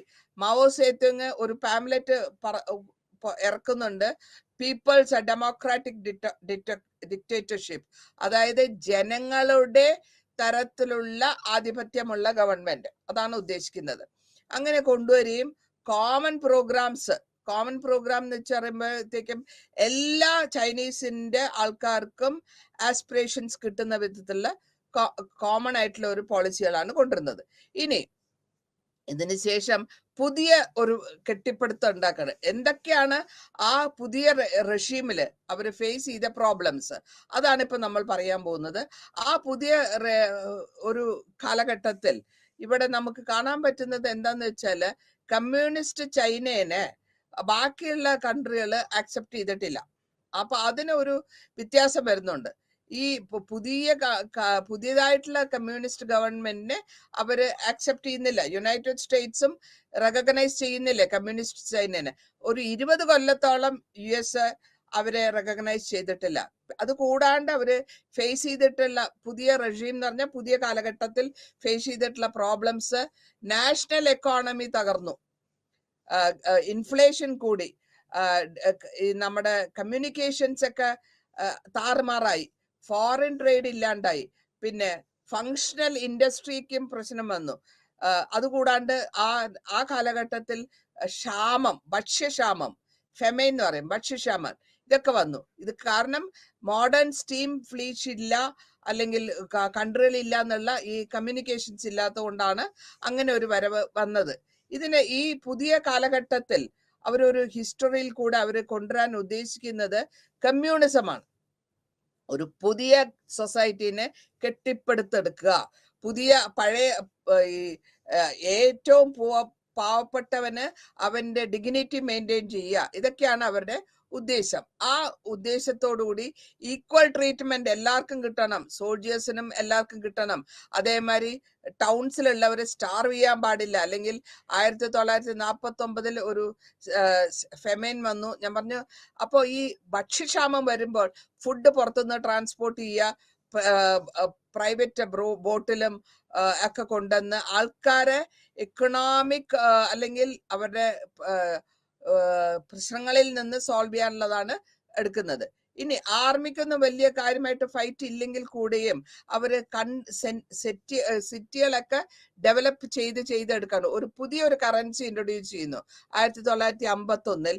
അതിനുശേഷം ഇൻഫ്ലേഷനെ കുറച്ച് പിടിച്ചു നിർത്താൻ പറ്റി. അങ്ങനെ അവര് അത് പതുക്കെ ഒരു കൺട്രോൾ അവരുടെ ഇക്കണോമിക്കലും പൊളിറ്റിക്കലും സോഷ്യൽ ഫ്രെയിം വർക്കിലേക്കും കൊണ്ടിരിക്കുകയാണ്. ഈ കൺട്രിക്കില് ഇതിനെ നമുക്ക് വേണമെങ്കിൽ ഒരു ബ്ലൂ പ്രിന്റ് എന്ന് പറയാം. ഗവൺമെന്റിന്റെ blueprint on the people's democratic ഡിക്റ്റേറ്റർഷിപ്പിന്റെ ഒരു ബ്ലൂ പ്രിന്റ് എന്ന് വേണമെങ്കിൽ നമുക്ക് പറയാം. അതിനുശേഷം അവര് ഒരുപാട് റിപ്പബ്ലിക് കമ്മ്യൂണിസ്റ്റ് വിക്ടറിയില് ഒരുപാട് വ്യത്യാസങ്ങൾ കൊണ്ടുവരുന്നുണ്ട്. ഈ പൊളിറ്റിക്കൽ സ്ട്രക്ചറിലുള്ള വ്യത്യാസങ്ങളും സോഷ്യൽ ടേംസിലുള്ള വ്യത്യാസങ്ങളും കർഷകരുടെ വ്യത്യാസങ്ങളും ബൂർഷ്വായ്സിയുടെ വ്യത്യാസങ്ങളും ഒക്കെയാണ് ചെയർമാനായ മാവോ സേതുങ് ഇൻട്രൊഡ്യൂസ് ചെയ്തത്. ഇവിടുത്തെ ആദ്യത്തെ റീഫോം അല്ലെങ്കിൽ ഉദ്ദേശം ലാൻഡ് റിഫോം ആണ്. നിലം സംബന്ധിച്ചിട്ടുള്ള റിഫോംസ് ആണ്. അവർക്ക് പഴയ ജമ്മികൾക്കൊക്കെ കുറച്ച് ഷെയർ കൊടുക്കുക. അതുകൂടാണ്ട് പുതിയൊരു ലോ കൊണ്ടുവരും 1950. അതെന്ന് വെച്ചാൽ എല്ലാം പല ഓണേഴ്സ് ഇങ്ങനെ കുഞ്ഞു കുഞ്ഞു സ്ഥലങ്ങൾ വേണ്ടാണ്ട് ഒരുമിച്ചാക്കിയിട്ട് ഒരു ഒറ്റ ഹോൾഡിങ്സിൽ കൊണ്ടുവരിക. അപ്പൊ ഇങ്ങനെ ഈ ഓൾഡ് ലിബറേഷൻ ചെയ്ത് കൊണ്ടുവരുമ്പോൾ പ്രോപ്പർട്ടി, ലാൻഡ് ലോർഡിന്റെ ജന്മിയുടെ പ്രോപ്പർട്ടിയൊക്കെ എല്ലാവർക്കും, പാവപ്പെട്ടവനും മിഡിൽ ലെവലിലുള്ളവനും എല്ലാവർക്കും കൊടുക്കുക, ഡിവൈഡ് ചെയ്ത് കൊടുക്കുക, ക്യാഷ് ആയിട്ടും കൊടുക്കുക, കൈൻഡ് ആയിട്ടും കൊടുക്കുക. അതൊക്കെ അബോളിഷ് ചെയ്തിട്ട് ഇവരെന്താ ചെയ്യുന്ന വെച്ചാല് ഒരു കാരണവശാലും നിർബന്ധിത ലേബർ പാടില്ല, ഫ്യൂഡൽ സർവീസ് പാടില്ല, ഇതൊക്കെ അവര് സ്റ്റോപ്പ് ചെയ്തു. എന്നിട്ട് എല്ലാവർക്കും ഓണർഷിപ്പ് വേണമെങ്കിൽ ഒന്നില്ലെങ്കിൽ അവർ മേടിക്കണം, അല്ലെങ്കിൽ അവർ വിൽക്കണം, അല്ലെങ്കിൽ അവർ റെന്റിന് മേടിക്കണം. ഇങ്ങനെ ഒരു റീഫോമാണ് കൊണ്ടുവരുന്നത്. ഇത് കൂടാണ്ട് ഒരു അസോസിയേഷൻ, കർഷകന്മാരുടെ കൂട്ടായ്മ, അതും സെറ്റപ്പ് ചെയ്തെടുക്കുന്നുണ്ട്. ഈ കർഷക കൂട്ടായ്മയിൽ കൂടെ അവർക്ക് പഴയ പ്രതാപം, അതായത് ജന്മിയുടെ പഴയ പ്രതാപം മാറ്റുകയും അവർക്ക് ക്രൂവലായിട്ടല്ല, അവരെ ഭീഷണമായിട്ട് ഉപദ്രവിച്ച കർഷകരെ ഉപദ്രവിച്ച ലാൻഡ് ലോർഡിനെയൊക്കെ എക്സിക്യൂട്ട് ചെയ്യുന്നു, അതായത് അവരെ കൊലപ്പെടുത്തുന്നു. എന്നിട്ട് അല്ലെങ്കിൽ പബ്ലിക്കായിട്ട് അപ്പോളജൈസ് ചെയ്യിക്കും. അങ്ങനെ അവരുടെ ഒരു സൈക്കോളജിക്കൽ ട്രോമ അല്ലെങ്കിൽ സൈക്കോളജിക്കൽ ചേഞ്ചസ് അവിടെ കൊണ്ടുവരികയും ചെയ്യുന്നു. ഇനി അടുത്തതായിട്ട് നമുക്ക് പറയാനുള്ളത് ഇൻഡസ്ട്രിയൽ ആണ്. ഇൻഡസ്ട്രിയൽ എന്ന് പറയുമ്പോഴത്തേക്കും കർഷകം കഴിഞ്ഞ പിന്നെ വരുന്നത് വ്യവസായം. അതിൽ ഇൻഡസ്ട്രിയൽ ചേഞ്ചസ് വരുന്നത് ലേബർ യൂണിയൻ കൊണ്ടുവരുന്നുണ്ട്, പ്രൈസ് കൺട്രോൾ കൊണ്ടുവരുന്ന, ഡിസ്ട്രിബ്യൂഷൻ, എല്ലാവർക്കും പ്രൈമറി മെറ്റീരിയൽസും സ്റ്റേറ്റ് ഓർഡേഴ്സും ഡിസ്ട്രിബ്യൂഷൻ എങ്ങനെ കൊണ്ടുവരാം, നെറ്റ്വർക്ക് ഉണ്ടാക്കി, ഫാക്ടറീസിന്റെ നെറ്റ്വർക്ക് ഉണ്ടാക്കി, ഫെഡറേഷൻസ് ഉണ്ടാക്കി. അപ്പൊ അങ്ങനെ ഈ ഫാക്ടറി ഒക്കെ ഒരുമിച്ച് കൊണ്ടുവരുമ്പോൾ പ്രൈവറ്റ് എക്കോണമി കൊണ്ടുവന്നാൽ കൂടെയും ആരുടെ സ്റ്റേറ്റിന്റെ കൺട്രോളിലായിരിക്കണം എന്നുള്ളതാണ്. അങ്ങനെയാണ് അവര് ചേഞ്ച് ചെയ്തത്. ട്രാൻസ്പോർട്ടേഷൻ ഇംപ്രൂവ്മെന്റ്, ഫൈനാൻസ് ഇംപ്രൂവ്മെന്റ് എല്ലാം ഒരു ഓർഡറിൽ കൊണ്ടുവന്നു. ഇനി അടുത്തതായിട്ട് നമ്മൾ നോക്കുന്നത് സോഷ്യൽ ചേഞ്ചസ് എന്താണ്. സോഷ്യലായിട്ട് കൊണ്ടുവരുന്ന ചേഞ്ച് മാരേജ് ലോ ആണ്. 1950 ഒരു മാരേജ് ലോ കൊണ്ടുവരുന്നു. ഈ സ്ത്രീക്കും പുരുഷനും ഈക്വൽ റൈറ്റ്സ് എന്നുള്ളതാണ് ഈ മാരേജ് ലോ വഴി അവര് ഉദ്ദേശിക്കുന്നത്. അപ്പോൾ എല്ലാ പൊസിഷനും, സ്ത്രീകളുടെ പൊസിഷൻ ഇംപ്രൂവ്മെന്റ് കൊണ്ടുവരണം, മാരേജ് ലോയില് പ്രൊട്ടക്ട് ചെയ്യണം, കുട്ടികളെ നോക്കണം, അതായത് ചെറിയ കുഞ്ഞുങ്ങളെ, ന്യൂ ബോൺ ബേബീസിന് അല്ലെങ്കിൽ ഇൻഫന്റിസൈഡ് എന്ന് പറയും നമ്മള്, അത് നിർത്തലാക്കി പാടില്ല. അങ്ങനെ പെൺകുട്ടികളായിട്ട് ജനിക്കുമ്പോൾ ഇന്ത്യയിൽ ഉണ്ടായിരുന്ന ഒരു കാര്യം കൂടിയാണ് ഇത്. പെൺകുഞ്ഞിനെ കൊല്ലാൻ പാടില്ല, അതേമാതിരി കുട്ടികളെ വിൽക്കാൻ പാടില്ല. ഇങ്ങനെ ഓരോ കാലഘട്ടത്തിൽ അവര് മാരേജ് എഗെയിൻസ്റ്റ് ആയിട്ടുള്ള, കല്യാണം കഴിച്ചിട്ടുള്ളവര്, വിമനെ ഇഷ്ടപ്പെടാണ്ട് കല്യാണം കഴിച്ചവർക്ക് ഡൈവോഴ്സ് ചെയ്യിക്കാം, ഇങ്ങനത്തെ കാര്യങ്ങളൊക്കെ ഈ മാരേജ് ലോയിൽ കൊണ്ടുവന്നു. അതേമാതിരി പ്രോസ്റ്റിറ്റ്യൂഷൻ ഒരു ക്രൈമായിട്ട് കാണിക്കുകയും പ്രോസ്റ്റിറ്റ്യൂട്ട്സിന് മെഡിക്കൽ കെയറും ഇമോഷണൽ സപ്പോർട്ടും ഗവൺമെന്റ് കൊടുക്കാൻ തുടങ്ങി. പിന്നെ opium drug reduction, re education, ഇതൊക്കെ ഇൻട്രൊഡ്യൂസ് ചെയ്തു. അപ്പൊ മാവോ സേതുങ് പറയുന്നത് സീരിയസ് പ്രോബ്ലം എഡ്യൂക്കേഷൻ ആണ്. ഈ കർഷകരെ എഡ്യൂക്കേറ്റ് ചെയ്യുക എന്നുള്ളതായിരുന്നു സീരിയസ് പ്രോബ്ലം. അതിനുശേഷം ഈ കുട്ടികൾക്കൊക്കെ 1949-52 പ്രൈമറി സ്കൂൾസും സെക്കൻഡറി സ്കൂൾസും ഒക്കെ ഉണ്ടാക്കുകയും അതിൽ കൂടെ ബാക്ക്വേർഡ് ആയിട്ടുള്ളവരെ കൺട്രീന്റെ മുൻനിരയിലേക്ക് കൊണ്ടുവരാനായിട്ട് അവർ ശ്രമിക്കുകയും ചെയ്യുന്നു. ഇപ്പോൾ നമുക്ക് കാണാൻ പറ്റുന്നത്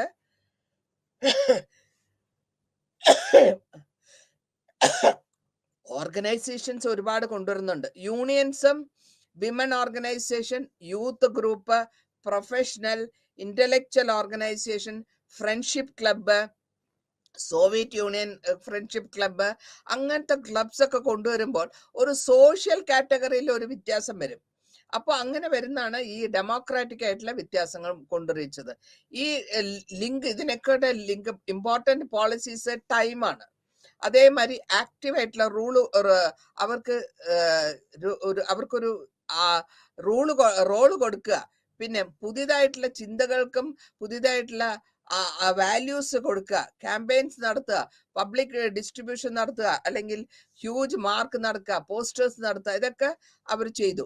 ഇനി ഇതിന്റെ റെവല്യൂഷൻ, ചൈനീസ് റെവല്യൂഷന്റെ സിഗ്നിഫിക്കൻസ് എന്താന്ന് വെച്ചാൽ, ഇതിൽ ഏറ്റവും വ്യത്യാസമായിട്ട് നമുക്ക് പറയാൻ പറ്റാവുന്നത് അവരുടെ പഴയ ഓർഡറിൽ നിന്ന് മാറ്റി പുതിയതായിട്ടുള്ള, പഴയ ചൈനീസ് കൺസർവേറ്റീവ്സ് നിന്ന് മാറ്റി പുതിയതായിട്ടുള്ള ഒരു പീപ്പിൾസ് റിപ്പബ്ലിക് അവിടെ ഫോം ചെയ്യുന്നു. അപ്പൊ അത് ഒരു മനുഷ്യരാശിക്കുള്ള പുരോഗമനവാദം എന്ന് വേണമെങ്കിൽ പറയാൻ പറ്റും. അത് മാത്രമല്ല, idea, liberty, fraternity, equality, democracy, popular sovereignty, ഇതൊക്കെ ഒന്ന് സ്പ്രെഡ് ചെയ്യാൻ തുടങ്ങി. അപ്പൊ ഇങ്ങനെ വരുമ്പോൾ റഷ്യയും സക്സസ്ഫുൾ ആയിട്ടുള്ള വാർ ഉണ്ടായിരുന്നു 1917, ചൈനയിൽ 1949. ഇതെല്ലാം കാണിക്കുന്നത് ഡെമോക്രസി, ഇക്വാളിറ്റിയാണ്. അതിന്റെ ഡെമോക്രസിന്റെ ലെവലില് പൊളിറ്റിക്കൽ സ്ട്രക്ചർ എങ്ങനെ കൊണ്ടുവരാം, ലേബർ പുവർ ലേബറിനെ എങ്ങനെ കൊണ്ടുവരാം, പോപ്പുലേഷനെ എങ്ങനെ കൊണ്ടുപോകാം, ഇതൊക്കെയാണ് ഇത് ചൈനീസ് റവല്യൂഷൻ 49 സ്ഥാപിതമായ ഈ സൊസൈറ്റി ചൈനയിൽ കൊണ്ടുവരുന്നത്. ഈ ചൈനീസ് റവല്യൂഷന്റെ ഐഡിയാസ് പുറം അല്ലെങ്കിൽ വെസ്റ്റേൺ കൺട്രിയിൽ നിന്ന് എടുത്തിട്ടുള്ള ഐഡിയാസ് ആണ്. അപ്പൊ അങ്ങനെ ഈ വെൽത്ത്, അതായത് രാജ്യത്തിലുള്ള ധനം, പ്രൊഡക്ഷൻ എല്ലാം ഓർഗനൈസ്ഡ് ആയിട്ട് കൊണ്ടുവരിക, അവരുടെ റൂൾസ് ആൻഡ് റെഗുലേഷൻസ് കറക്റ്റ് ആയിട്ട് കൊണ്ടുവരിക. റെവല്യൂഷൻ, പഴയ റെവല്യൂഷൻ, ഫ്യൂഡലിസം അല്ലെങ്കിൽ മേധാവിത്വം, ഫ്യൂഡൽ ലോർഡ്സ് നിർത്തലാക്കുക, അതൊക്കെയാണ് അവര് കൊണ്ടുവന്നത്. ഇപ്പൊ ഇനി ഈ കോൺസെപ്റ്റ്സ് എന്താന്ന് വെച്ചാൽ, ഡെമോക്രാറ്റിക് റെവല്യൂഷൻ, ആൾക്കാരുടെ തന്നെ സ്വന്തമായിട്ടുള്ള ഒരു ഡെമോക്രാറ്റിക് റെജീം അല്ലെങ്കിൽ ഒരു കാലഘട്ടം എന്ന് വേണമെങ്കിൽ പറയാം, ആ കാലഘട്ടം അവർക്ക് അവിടെ സ്ഥാപിക്കാൻ പറ്റുന്നു. ഇനി നമ്മൾ അടുത്ത ചാപ്റ്റർ, അതായത് ലാസ്റ്റ് ചാപ്റ്ററിലേക്കാണ് പോകുന്നത്. ലാസ്റ്റ് ചാപ്റ്ററിൽ എന്താന്ന് വെച്ചാൽ, ചൈന റവല്യൂഷൻ ടൈമിൽ നിന്ന് ചൈനയിൽ നിന്ന് ഒരു റീഫർമേഷൻ അല്ലെങ്കിൽ ഒരു വ്യത്യാസത്തിലേക്ക് കാണുന്നു. ആ പീരീഡ് എന്ന് പറയുന്നത് 1949 മുതൽ 1978 വരെയാണ്. ഇതിന്റെ ഉദ്ദേശം എങ്ങനെയാണ് കൊണ്ടുപോകേണ്ടത് എന്നുള്ളതാണ്. അപ്പൊ ഇവിടെ നമുക്ക് കാണാൻ പറ്റുന്നത് October 1 1949 People's liberation Army form ചെയ്യുന്നു. അതേമാതിരി തന്നെ ഈ ആർമികളെല്ലാം എസ്റ്റാബ്ലിഷ് ചെയ്ത്, നമ്മൾ നേരത്തെ ഞാൻ പറഞ്ഞു ഒരു സിവിൽ വാർ, ആഭ്യന്തര വാർ ഉണ്ടായിരുന്നു, അതൊക്കെ കഴിഞ്ഞ് People's Republic of China establish ചെയ്യുന്നു. അതിനുശേഷം കൊമിൻതാങ് ഫ്ലഡ് അതിനെ കൂടെ ഡിഫാക്ടോ ആക്കി എടുക്കുന്നു. ചെയർമാനായ മാവോ സേതുങ് ഒരു കംപ്ലീറ്റ് കൺട്രോൾ എടുക്കുകയും ചൈന ഉയർത്തെഴുന്നേറ്റു എന്നുള്ള ലെവലിലുള്ള ഒരു ഐഡിയ ആണ് കൊടുക്കുന്നത്. ആദ്യത്തെ 10 കൊല്ലം ഈ ലിബറേഷൻ കഴിഞ്ഞിട്ടുള്ള ആദ്യത്തെ 10 കൊല്ലം, ഈ ആദ്യത്തെ 10 കൊല്ലത്തിൽ അവർക്ക് എടുക്കേണ്ടിരുന്ന പ്രധാന വർക്ക് റീകൺസ്ട്രക്ഷൻ ആണ്. പുതിയതായിട്ട് ഈ ലോങ് വാർ, അതായത് ജാപ്പനീസിന്റെയും division of the civil war എല്ലാം കഴിഞ്ഞിട്ടുള്ള ഒരു കാലഘട്ടം ആയതുകൊണ്ട് ആദ്യം അവർക്ക് അഡ്മിനിസ്ട്രേറ്റീവ് ഓഫീസൊക്കെ റീകൺസ്ട്രക്ഷൻ ചെയ്യണം അല്ലെങ്കിൽ റീ എസ്റ്റാബ്ലിഷ് ചെയ്യണം. റോഡ്, ബ്രിഡ്ജ്, റെയിൽവേസ്, ബിൽഡിങ്സ്, ഇതൊക്കെ യുദ്ധസമയത്ത് നശിപ്പിച്ചു പോയതിനൊക്കെ തിരിച്ച് നല്ല വിധത്തിൽ കൺസ്ട്രക്ട് ചെയ്യുക. സോവിയറ്റ് യൂണിയന്റെ സപ്പോർട്ടോടുകൂടിയും അല്ലെങ്കിൽ ഈ ഹിസ്റ്ററിയിൽ ഇതാണ് അവരുടെ ആദ്യത്തെ ഐഡിയ. അപ്പോൾ ഇതിൽ നേരത്തെ ഞാൻ പറഞ്ഞ മാതിരി ലാൻഡ് റീഫോമും മാരേജ് ലോ. ലാൻഡ് റീഫോം എന്ന് പറയുമ്പോൾ തന്നെ നമുക്ക് അറിയാം കർഷകന്റെ ലോ, കർഷകൻ എങ്ങനെ ജീവിക്കണം എന്നുള്ളതിന്റെ റീഫോംസ് ആണ് കൊണ്ടുവരുന്നത്. 1950 മുതൽ 52 വരെ മാസീവ് ആയിട്ടുള്ള ലാൻഡ് റീഫോംസ് ചൈനയിൽ നടത്തുകയാണ്. ഈ ചൈനയിൽ നടത്തുന്ന റീഫോമിൽസ് ഇവിടെ വയലൻസ് ആയിട്ടുള്ള ഒരു വലിയ മേധാവികളെയൊക്കെ പിടിക്കുകയും അവരെ കൊല്ലുകയും ചെയ്യുന്നു. എന്നിട്ടാണ് ഈ ലാൻഡ് റീഫോംസ് അവിടെ കൊണ്ടുവരുന്നത്. അതേമാതിരി തന്നെ 1950 ഈ മാരേജ് ലോ പാസ് ചെയ്യുന്നു. അതായത് പാവപ്പെട്ട കർഷക സ്ത്രീകളെ സഹായിക്കാനുള്ളതാണ് ഈ മാരേജ് ലോ. അങ്ങനെ വന്നപ്പോഴത്തേക്കും അവർക്ക് എക്കണോമിക്കലി റിസോഴ്സസ് ഇല്ലാത്തവർക്ക്, അതേമാതിരി മെയിൽ മെമ്പേഴ്സിനെ ഡിപ്പെൻഡ് ചെയ്യുന്നവർക്ക്, ഇതൊക്കെ ഉള്ളവർക്കൊക്കെ ലീഗലായിട്ടുള്ള ഒരു സപ്പോർട്ട് കൊടുക്കുക, അവർക്ക് പ്രൊവൈഡ് ചെയ്യുക, ലേഡീസിന് പ്രൊവൈഡ് ചെയ്യാൻ പറ്റുന്നത് വിധത്തിലുള്ള സെക്യൂരിറ്റി പ്രൊവൈഡ് ചെയ്യുക, ഡിഗ്നിറ്റി ഫാമിലിക്കകത്തും സൊസൈറ്റിയിലും ഡിഗ്നിറ്റി കിട്ടാൻ തക്ക വിധത്തിലുള്ള ലോസ് കൊണ്ടുവരിക, ലാൻഡ് റീഫോംസ് വഴിയും അവർക്ക് കിട്ടാനുള്ള റൈറ്റ്സ് അല്ലെങ്കിൽ അവർക്ക് കിട്ടാനുള്ളത് തിരിച്ചു കിട്ടുക എന്നുള്ളതാണ് അവരുടെ ഉദ്ദേശമായിട്ട് കൊണ്ടുവന്നിരുന്നത്. ഇനി അതിനുശേഷം ഈ മാരേജ് ലോയ്ക്ക് ശേഷം പിന്നെ അവർ കോൺസെൻട്രേറ്റ് ചെയ്യുന്നത്, ഇത് പറയുന്നത് മുഴുവൻ റീഫോം ആണ്. റീഫോം എന്ന് വെച്ച് കഴിഞ്ഞാൽ പുതിയതായിട്ട് ഇൻട്രൊഡ്യൂസ് ചെയ്ത് അവരെ ഉയർത്തിക്കൊണ്ടുവരാനുള്ള ഐഡിയാസ് ആണ്. ഹെൽത്ത് കെയറും ലിറ്ററസിയും. ഹെൽത്ത് കെയർ എന്ന് പറയുമ്പോഴത്തേക്കും സ്ത്രീകളുടെ, പ്രത്യേകമായിട്ടും സ്ത്രീകളുടെ ഹെൽത്ത് കെയർ, ആരോഗ്യ സംവിധാനവും പഠിപ്പ്, ലിറ്ററസിയുമാണ് ചെയ്യുന്നത്. പ്രിവെന്റീവ് മെഡിസിൻസ് ഉണ്ടാക്കുന്നു, ഹെൽത്ത് കെയർ സെന്റേഴ്സ് ഉണ്ടാക്കുന്നു, മോർട്ടാലിറ്റി ഒന്ന് കുറച്ചു കൊണ്ടിരുന്നു, അമ്മയ്ക്കും കുഞ്ഞിനും ഉള്ള ബെനിഫിറ്റ്സ്, അതായത് പ്രഗ്നന്റ് ആയിരിക്കുന്ന സമയത്ത്, ചൈൽഡ് ബർത്ത് സമയത്ത് കുട്ടി ചെറിയ കുട്ടിയായിട്ടിരിക്കുന്നതിനെ വളർത്തിക്കൊണ്ടുവരുന്നതിനുള്ള ട്രെയിനിങ്, ഇങ്ങനെ ഇതൊക്കെയാണ് അവർ ആ ഹെൽത്ത് കെയറിൽ വഴി ഇൻട്രൊഡ്യൂസ് ചെയ്തത്. ഇത് കൂടാണ്ട് ഇവിടെ നമുക്ക് കാണാൻ പറ്റുന്ന വെച്ചാൽ ഒരു ഗ്രൂപ്പ്, അതായത് കർഷകരെ ട്രെയിനിങ് കൊടുക്കുന്നു. ഏതാ? പാരാമെഡിക്കൽസിലെ ട്രെയിനിങ് കൊടുക്കുന്നു. കൺട്രി സൈഡില് അവരെ വിളിക്കുന്ന പേര് ബെയർ ഫൂട്ട് ഡോക്ടേഴ്സ് എന്നാണ്, ചെരുപ്പില്ലാത്ത ഡോക്ടേഴ്സ്. കാരണം അവര് ഡോക്ടറിന്റെ ഡിഗ്രി എടുത്തവരല്ല, പക്ഷെ ഇവര് ട്രെയിനിങ് കിട്ടിയ വഴി, അതായത് ഈ പാരാമെഡിക്കൽ ട്രെയിനിങ് കിട്ടിയ വഴി സ്ത്രീകൾക്ക് എന്തെങ്കിലും പ്രശ്നങ്ങൾ വന്നാലോ പ്രസവ സമയത്തോ സഹായ സഹകരണങ്ങൾ ചെയ്യാനുള്ള പ്രൈമറി ഹെൽത്ത് കെയറും റൂറൽ ഹെൽത്ത് കെയറിലൊക്കെ അവർക്ക് ട്രെയിനിങ് കൊടുത്ത് അവരെ ഉപയോഗിക്കുക, ഡോക്ടറിന്റെ ഒപ്പം അവരെ ഉപയോഗിക്കുക. അപ്പൊ ആ ബേസിക് ആയിട്ടുള്ള എഡ്യൂക്കേഷനും ലിറ്ററസിയും കൂടെ ഒപ്പത്തിനൊപ്പം കൊണ്ടുവന്നു. ഫോർമലും നോൺ ഫോർമൽ എഡ്യൂക്കേഷൻസും, അതായത് പഠിപ്പ്, കുട്ടികൾക്ക് 5% നിന്ന് 50% വരെ ഇംപ്രൂവ്മെന്റ് ഇവിടെ നമുക്ക് കാണാൻ പറ്റും. അപ്പോൾ ഈ ലിറ്റററി ക്യാമ്പയിൻ വഴി അവർ ഭയങ്കര കാര്യമായിട്ടാണ് ഈ വിമൻ അസോസിയേഷൻ ഡെവലപ്പ് ചെയ്തെടുത്തത്. കാരണം ഈ വിമൻ അസോസിയേഷൻ നമ്മൾ സാധാരണ പറയാറുണ്ട്, ഒരു സ്ത്രീനെ പഠിപ്പിച്ചാൽ ഒരു കുടുംബത്തിനെ മുഴുവൻ പഠിപ്പിച്ചു എന്നുള്ള ലെവലാണ്. അമ്മമാര് വഴി യൂത്തും പെസന്റിനും അല്ലെങ്കിൽ കർഷകനും ഇംപ്രൂവ്മെന്റ് കിട്ടും. അപ്പോ ഈ സ്ത്രീയുടെ സ്വാതന്ത്ര്യം അല്ലെങ്കിൽ സ്ത്രീന്റെ അടിമത്വത്തിൽ നിന്ന് ഉയർന്നെഴുന്നേറ്റ് അവർക്ക് ഒരു എല്ലാവിധമായ അഭിപ്രായങ്ങൾ പറയാനുള്ളത് ലെവലും, അവർക്ക് പഠിക്കാൻ താല്പര്യമുണ്ടെങ്കിൽ പഠിക്കാനുള്ള പ്രൈമറി സ്കൂൾസ് എസ്റ്റാബ്ലിഷ് ചെയ്യുക, അതേമാതിരി ഹയർ ലെവൽ സ്കൂൾസ് എസ്റ്റാബ്ലിഷ് ചെയ്യുക. ഇതൊക്കെ നമ്മൾ കാണാൻ തുടങ്ങുന്നത് ഈ കാലഘട്ടത്തിലാണ്. കാരണം അവരുടെ ഉദ്ദേശം വന്നിട്ട് ജനതയെ ഇംപ്രൂവ്മെന്റ് ആക്കുക, ജനതയുടെ ആരോഗ്യം ഇംപ്രൂവ്മെന്റ് ആക്കിയ, ഹെൽത്ത് ഇംപ്രൂവ്മെന്റ് ആക്കിയ, ജനങ്ങളുടെ വിചാരങ്ങൾ ഇംപ്രൂവ്മെന്റ് ആക്കുക. ഇനി അടുത്തതായിട്ട് ഞാൻ പറയാൻ ഉദ്ദേശിക്കുന്നത് അഗ്രികൾച്ചറിലെ കോപ്പറേഷൻ ആണ്. അഗ്രികൾച്ചർ എന്ന് പറയുമ്പോഴത്തേക്കും കാർഷികമായിട്ടുള്ള വ്യത്യാസങ്ങൾ, കാർഷിക തരത്തിൽ അവര് ഉദ്ദേശിച്ചു കൊണ്ടുവന്നത് ഒരു പുതിയ സിസ്റ്റം, കോപ്പറേറ്റീവ് വില്ലേജസ് ആണ് ഉണ്ടാക്കിയത്. കോപ്പറേറ്റീവ് വില്ലേജസ് എന്ന് വെച്ചാൽ പരസ്പരം സഹായ സഹകരണങ്ങൾ ചെയ്യുന്ന ഒരു സൊസൈറ്റി, മ്യൂച്വൽ എയ്ഡ് ടീംസ് എന്ന് പറയും.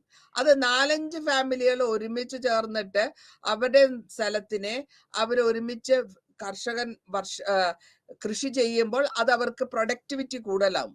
കാരണം അവർക്ക് ഘട്ടഘട്ടങ്ങളായിട്ട് അവരുടെ ഇംപ്രൂവ്മെന്റ് കൊണ്ടുവരാനാണ് ഗവൺമെന്റിന്റെ ഉദ്ദേശം. അടുത്ത ഘട്ടത്തിൽ എന്താ കൊണ്ടെന്ന് വെച്ചാൽ ഈ കർഷകരുടെ പ്രൊഡ്യൂസ് ചെയ്യുന്ന സാധനങ്ങൾക്ക് ഒരു കോപ്പറേറ്റീവ് സ്റ്റോർ ഉണ്ടാക്കുക.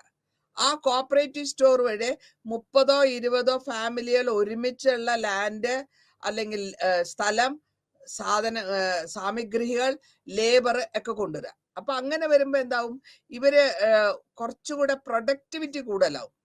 പ്രൊഡക്ടിവിറ്റി കൂടുതലാവുമ്പോൾ അവരുടെ ഈ ഹൗസ് ഹോൾഡ് പൂളിംഗ് എന്ന് പറയും ഇതിന്, ആ ഫ്രെയിമിംഗ് കൂടെ കൾച്ചറൽ അവരുടെ കാർഷികതരമായ പ്രൊഡ്യൂസേഴ്സിന്റെ കോപ്പറേറ്റീവ് സൊസൈറ്റികൾ സെറ്റപ്പ് ചെയ്തു. 1956 ഇതിനെ പറഞ്ഞിട്ടുള്ളത് ട്രാൻസിഷൻ ടു സോഷ്യലിസം എന്നാണ്. അതായത് കാർഷികത്വത്തിൽ നിന്ന് സോഷ്യലിസത്തിലേക്കുള്ള ചേഞ്ച്. ഇനി നമുക്ക് അടുത്തതായിട്ട് നമ്മൾ കാണുന്നത് ഇൻഡസ്ട്രിയിൽ കൂടെ അല്ലെങ്കിൽ ബിസിനസ്സിൽ കൂടെ നമ്മൾ എങ്ങനെ ചേഞ്ചസ് കൊണ്ടുവരുന്നു, അതിന്റെ ഒപ്പം തന്നെ എഡ്യൂക്കേഷനിൽ വിദ്യാഭ്യാസപരമായും എന്ത് ചേഞ്ചസ് കൊണ്ടുവരുന്നു. ആദ്യത്തേത് 1953-57 വരെ ഒരു ഫസ്റ്റ് 5 ഇയർ പ്ലാൻ, 5 കൊല്ലത്തെ ഒരു 5 ഇയർ പ്ലാൻ, അത് സോവിയറ്റ് ആണ് അവരെ ഗൈഡ് ലൈൻസ് കൊടുക്കുന്നത്. അതുവഴി 5 കൊല്ലം എന്നുള്ള ഇതേമാതിരി തന്നെയാണ് നമ്മുടെ ഇന്ത്യയും ഫ്രീഡം കിട്ടിയ ശേഷം first 5 year plan, second 5 year plans നമ്മൾ കൊണ്ടുവന്നത്. ഇവിടെ നമുക്ക് കാണാൻ പറ്റുന്നത് ഈ ആദ്യത്തെ 5 കൊല്ലം ഇവര് ഫാക്ടറികൾ ഉണ്ടാക്കാനും ഇൻഫ്രാസ്ട്രക്ചർ ഉണ്ടാക്കാനുമാണ് അവര് പ്രാധാന്യം കൊടുത്തത്. അതിൽ ഫാക്ടറി വരുമ്പോഴത്തേക്ക് ഒരു ഇൻഡസ്ട്രി എന്ന് പറയുമ്പോൾ അതിന് ക്യാപിറ്റൽ വേണം, ധനം വേണം, മൂലധനം വേണം, എക്സ്പെർട്ട് ആയിട്ടുള്ള ആൾക്കാർ വേണം, അതുമാതിരി ടെക്നോളജി വേണം. ഇതൊക്കെ വന്നത് സോവിയറ്റ് യൂണിയനിൽ നിന്നാണ്. അല്ലെങ്കിൽ സോവിയറ്റ് യൂണിയൻ ഇവരെ സപ്പോർട്ട് ചെയ്തു. സോവിയറ്റ് യൂണിയന്റെ ആൾക്കാർ ഇവിടെ വന്ന് ചൈനയിൽ വന്ന് താമസിക്കുകയും അവർ വേണ്ട പൊസിഷനിലെ വിധത്തിൽ അവർക്ക് ട്രെയിനിങ് കൊടുക്കുകയും ചെയ്തു. ചൈനീസിന് റഷ്യൻസ് ആണ് ട്രെയിൻ ചെയ്യുന്നത്. ആ കാലഘട്ടത്തിൽ റഷ്യൻ ലാംഗ്വേജിനെ ചൈനയിൽ സെക്കൻഡ് ലാംഗ്വേജ് ആയിട്ട്, അതിപ്പോ പറയുമ്പോ എന്താ, എഡ്യൂക്കേഷനില് വിദ്യാഭ്യാസത്തില് റഷ്യൻ ലാംഗ്വേജ് സെക്കൻഡ് ലാംഗ്വേജ് ആയിട്ട് ചൈനയിൽ കൊണ്ടുവന്നു. അപ്പൊ അങ്ങനെ വന്നപ്പോൾ ആ ലാംഗ്വേജ് ഉള്ളത് കൊണ്ട്, റഷ്യൻ ലാംഗ്വേജ് ഉള്ളത് കൊണ്ട് ഇവർക്ക് ഹയർ സ്റ്റഡീസിന് പഠിക്കാനും അതേമാതിരി തന്നെ ടെക്നിക്കൽ ട്രെയിനിങ് ഇൻസ്റ്റിറ്റ്യൂഷൻസ്, അതേമാതിരി ടെക്നറി ലെവൽ എന്ന് പറയുമ്പോഴത്തേക്ക് നമുക്ക് അറിയാൻ പറ്റും ഈ സർവീസ് ഓറിയന്റഡ് ഇൻഡസ്ട്രീസ്, അപ്പോൾ ട്രെയിൻ ഫോഴ്സ്, ഇതിനെയൊക്കെ കൊടുത്ത് അവരുടെ ഉദ്ദേശം വന്ന് എല്ലാ വിധത്തിലും അവരെ ടെക്നിക്കലി എഡ്യൂക്കേഷണലി എല്ലാം ബിൽഡപ്പ് ചെയ്ത് കൊണ്ടുവരിക. അപ്പൊ ഹയർ എഡ്യൂക്കേഷന് ഭയങ്കര ഇമ്പോർട്ടൻസ് കൊടുക്കുകയും കോളേജസും യൂണിവേഴ്സിറ്റീസും ഉണ്ടാക്കിയെടുക്കുകയും ചെയ്യുന്നു. ഇനി മാവോ സേതുങ്ങിന് ഈ സോവിയറ്റ് സ്റ്റൈലിൽ എക്കോണമിയിൽ കൊണ്ടുവരുന്നത് അത്ര താല്പര്യപ്പെടുന്നില്ല. കാരണം പുള്ളിക്ക് അത് എത്ര ആക്സെപ്റ്റ് ചെയ്യാൻ പറ്റുന്നില്ല. അപ്പൊ മാവോ സേതുങ് ഒരു ലോഞ്ച് ചെയ്യാണ് ഒരു കാര്യങ്ങള് 5 anti campaigns, 3 anti and 5 anti campaigns ഉണ്ടാക്കുന്നു. ഇതിൽ കൂടെ ക്യാമ്പയിൻസിൽ കൂടെ മാവോ സേതുങ് പറയുന്നത് ക്യാമ്പയിൻസ് എഗെയിൻസ്റ്റ് അല്ലെങ്കിൽ എതിർപ്പായിട്ട് കറപ്ഷൻ, ജോലിയിൽ അല്ലെങ്കിൽ സൊസൈറ്റിയിലുള്ള കറപ്ഷൻ എഗെയിൻസ്റ്റ് ആയിട്ട്, വേസ്റ്റേജ് എഗെയിൻസ്റ്റ് ആയിട്ട്, ഇൻഎഫിഷ്യൻസിക്ക് എഗെയിൻസ്റ്റ് ആയിട്ട്, ബ്യൂറോക്രസി, ചിട്ടത്തിന് എഗെയിൻസ്റ്റ് ആയിട്ടുള്ള ഒരു ക്യാമ്പയിൻസ് ആണ് നടത്തുന്നത്. ഈ സോവിയറ്റ് യൂണിയനിൽ കൂടെ കൊണ്ടുവരുമ്പോൾ ഇൻഇക്വാളിറ്റി, അങ്ങേരുടെ അഭിപ്രായത്തിൽ ഇൻഇക്വാളിറ്റി വന്നുകൊണ്ടിരുന്നു എന്നുള്ളതാണ്. അപ്പോ മാവോ സേതുങ് ഒരു അടുത്ത പോളിസി ആയിട്ട് 1956 ഒരു 20th Congress communist party Soviet union നടത്തുകയും അവിടെ ജനറൽ സെക്രട്ടറി നിക്കിഷ്ട വിളിച്ച് സംസാരിപ്പിക്കുകയും സീക്രട്ട് സ്പീച്ച് നടത്തി അത് ജോസഫ് സ്റ്റാലിന്റെ കാര്യങ്ങളായിട്ട് സംസാരിക്കുകയും ചെയ്തു. അപ്പൊ സ്റ്റാലിനും മാവോ സേതുങ്ങും എല്ലാവരും ഒരുമിച്ചാവുകയും ഈ ലീഡർഷിപ്പിന്റെ ഒരു പ്രശ്നം വരികയും ചെയ്തു. ആ സ്പീച്ചിലാണ് മാവോ സേതുങ്ങിന്റെ സംസാരങ്ങളും അത് അത്രയും സോവിയറ്റ് യൂണിയന് താല്പര്യപ്പെടുന്നില്ല. ഇനി പിന്നെ ഒരു അടുത്തതായിട്ട് നമ്മൾ കാണുന്നത് ഒരു 100 ഫ്ലവേഴ്സ് ക്യാമ്പയിൻ എന്ന് പറഞ്ഞിട്ട് അടുത്ത ക്യാമ്പയിൻ. അതേമാതിരി അതിന് എഗെയിൻസ്റ്റ് ആയിട്ട് ആന്റി റൈറ്റിസ്റ്റ് മൂവ്മെന്റ്. അപ്പോൾ മാവോ സേത്തുങ്ങിന്റെ കാര്യങ്ങൾ വന്നപ്പോഴത്തേക്കും ഈ മാവോ ഒരു റിലേഷൻഷിപ്പിലേക്ക് ബിലീവ് ചെയ്യാത്തത് കൊണ്ട് എന്താ ചെയ്യുന്നില്ല, ഒരു 100 ഫ്ലവേഴ്സ് ക്യാമ്പയിൻ, 100 പൂക്കൾ ക്യാമ്പയിൻ എന്നൊരു ക്യാമ്പയിൻ തുടങ്ങുകയും അതിൽ കൂടി ഓപ്പൺ ഡിസ്കഷൻ ചെയ്യണം. എല്ലാ മാറ്റേഴ്സും, ചൈനീസ് നേഷനെ പറ്റിയിട്ടുള്ള മാറ്റേഴ്സ്, ചൈനീസ് ഗവൺമെന്റിനെ പറ്റിയുള്ള മാറ്റേഴ്സ്, സ്റ്റേറ്റ് പോളിസീസ് ഒക്കെ ഡിസ്കഷൻ ചെയ്യണം. അതിന്റെ സ്ലോഗൻ എന്തായിരുന്നു? Let 100 flowers Bloom and let 100 schools thought content. ഇതിൽ വഴി ഈ ഡിസ്കഷൻ വരുമ്പോൾ ആൾക്കാർക്ക് തിങ്കിങ് പവർ കൂടും. അപ്പൊ അതിനെ ലോഞ്ച് ചെയ്തു 1957. 3 മാസമേ ഇത് നിൽക്കാൻ പറ്റിയുള്ളൂ. അപ്പോഴത്തേക്കും ഇതിനെ കൗണ്ടർ ആക്ട് ചെയ്യുന്ന വിധത്തിൽ വേറൊരു മൂവ്മെന്റ് വന്നു. അതാണ് ആന്റി റൈറ്റിസ്റ്റ് മൂവ്മെന്റ്. അത് 3 മാസത്തിനുള്ളിൽ അത് കൊണ്ടുവരികയും ചെയ്ത് അതിൽ കൂടെ അവരെ എക്സ്പ്രസ് ചെയ്യുന്നത് ഈ ഷാർപ്പായിട്ടുള്ള ക്രിറ്റിസിസം ആണ്. റീ എഡ്യൂക്കേഷനെ പറ്റിയും ഷാർപ്പായിട്ടുള്ള ക്രിറ്റിസിസം പറഞ്ഞ് സെവറൽ ആയിട്ടുള്ള ഒരുപാട് ക്രിറ്റിസിസം ഫേസ് ചെയ്യേണ്ടി വന്നു. ലേബർ ക്യാമ്പിലും റീകൺസ്ട്രക്ഷൻ റീ എഡ്യൂക്കേഷൻ ക്യാമ്പിലും ഒക്കെ ഇതിങ്ങനെ പറഞ്ഞ് പരത്തി ഇംപ്രസൺമെന്റും ഒക്കെ വന്നു. അപ്പോഴത്തേക്കും ഒരു കൗണ്ടർ റെവല്യൂഷണറി റൈറ്റിസ്റ്റ് ആക്ടിവിറ്റി അവിടെ ഫ്രീഡം ഓഫ് സ്പീച്ചിനെ പറ്റിയൊക്കെ ഒന്ന് വരുന്നു. ഇനി അടുത്തതായിട്ട് നമ്മൾ കാണുന്നത് ഒരു മുന്നിലേക്കുള്ള ഒരു കുതിപ്പാണ്. ലീപ്പ് എന്ന് പറയും, ഒരു കുതിപ്പാണ്. അപ്പൊ 58 ചെയർമാൻ മാവോ എന്താ വിദ്യച്ചോ ഒരു വേറൊരു സ്ട്രാറ്റജി കൊണ്ടുവരാം ഓൾട്ടർനേറ്റീവ് ആയിട്ട്. അതിന്റെ പേരാണ് ഗ്രേറ്റ് ലീപ്പ് ഫോർവേഡ്, മുന്നോട്ട് കുതിക്കുക എന്നുള്ളത്. അതിൽ കൊണ്ടുവന്നിട്ട് അങ്ങേരെ ആ പഴയ കൊളീഗ്സിനെയും ഒക്കെ വെളുപ്പിച്ചിട്ട് ഒരു പാർട്ടീനെ ഫോം ചെയ്യുകയും ഈ പാർട്ടിയുടെ ആ പാർട്ടി വഴി ഇവർക്ക് പുതിയതായിട്ടുള്ള ഔട്ട്സൈഡ് വേൾഡുമായിട്ടുള്ള ഒരു കോണ്ടാക്ട് അങ്ങനെ കൊണ്ടിരിക്കാനാണ് മാവോ സേതുങ് ട്രൈ ചെയ്തത്. എന്നിട്ട് ഇതില് പൊളിറ്റിക്സില് ആർക്കായിരിക്കണം കൺട്രോള്? കമാൻഡ് ആരുടെ കയ്യിൽ വരണം? കമാൻഡ് മാവോ പറഞ്ഞു GLF എന്ന് പറയുന്നത്, അതായത് ഈ നേരത്തെ ഞാൻ പറഞ്ഞ മാതിരി ഇനി പാർട്ടീസ് പോർട്ട്ഫോളിയോ, അതിനാണ് GLF എന്ന് പറയുന്നത്. അതിന്റെ പേര് GLFന്റെ പോളിസി പാക്കേജ് എന്താ വെച്ചാൽ human effort, revolutionary seal, capital, technology and expertise. ഇതാണ് അവർ ഉദ്ദേശിക്കുന്നത്. ഇതുവഴിയായിരിക്കണം റെഡ് ആൻഡ് എക്സ്പെർട്ട് എന്നുള്ള ഒരു റൂള് കൊണ്ടിരിക്കുന്നു. ആ റോള് വഴി റെഡ് പാർട്ടീനെ വഴി എക്സ്പെർട്ടൈസ് ചെയ്ത് അവർക്ക് പൊളിറ്റിക്സും ഐഡിയോളജി പറഞ്ഞ് മനസ്സിലാക്കി കൊടുക്കുക. പൊളിറ്റിക്സ് ഇൻ വൺ കമാൻഡ്, ഒറ്റ കമാൻഡിൽ പൊളിറ്റിക്സ് മനസ്സിലാക്കണം എന്നുള്ള ഒരു കമാൻഡ് കൊണ്ടുവരാണ്. ഇതിൽ നമ്മൾ കാണുന്നത് ഈ സ്റ്റെപ്സിൽ കൂടെ, അതായത് ചൈനയുടെ കപ്പാസിറ്റി സ്റ്റീൽ പ്രൊഡക്ഷൻ ഉണ്ടായിരുന്നു, മില്യൺസ് റൂറൽ ഹോംസിലും സ്ക്രാപ്പ് ഒക്കെ ഉണ്ടായിരുന്നു. ഇത് ഒരു ഇഗാലിറ്റേറിയൻ സൊസൈറ്റി ഉണ്ടാക്കിയെടുക്കുകയും അതുവഴി അവരെ ഇമ്പോർട്ടന്റ് ആയിട്ടുള്ള കാര്യങ്ങൾ ചെയ്തു തീർക്കുകയും ചെയ്യുന്നു. ലേബർ, ഫാമിലുള്ള ലേബറേഴ്സിന് വർക്ക് ചെയ്യാനും അതേമാതിരി ഓഫർ കൊടുത്തു. ഈ ഇൻസെന്റീവ് ഒക്കെ കൊടുത്ത് അവർ ഓഫർ ചെയ്തു.